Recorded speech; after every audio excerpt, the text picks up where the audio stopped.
وہ بہتان باندھنے والا ہے، اس نے میری ذات کی طرف جھوٹ کو منسوب کیا ہے، میرے اوپر بہتان باندھا ہے، یہ قول میرا نہیں ہو سکتا، جو قول بھی میرے ان عقائد کے خلاف ہوگا۔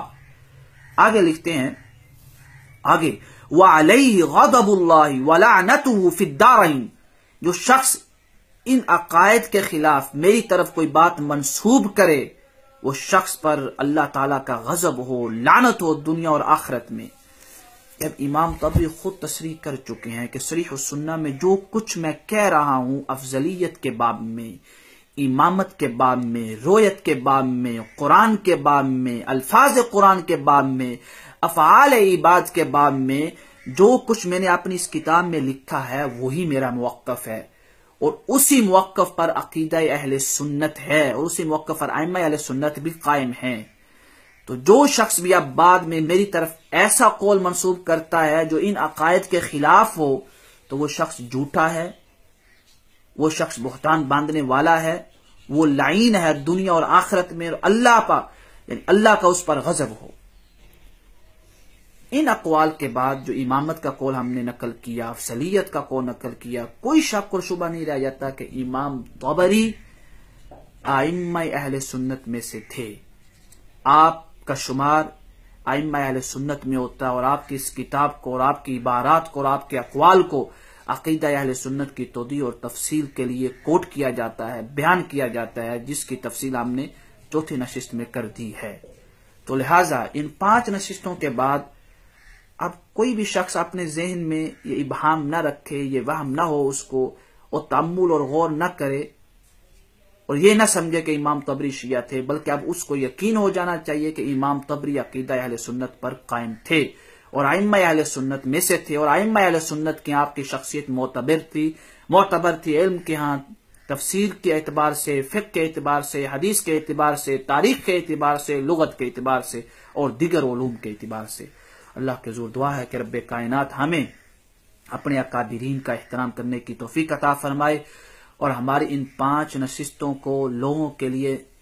نفع بخش بنائے، اور ان 5 نشستوں کے ذریعے لوگوں کے ذہنوں میں جو شکوک و شبہات ہیں امام طبری کے بارے میں، شیعیت کا موقف لے کر یا رافضیت کا موقف لے کر، اس کو رفع فرمائے اور دور فرمائے۔ وما علینا الا البلاغ المبین۔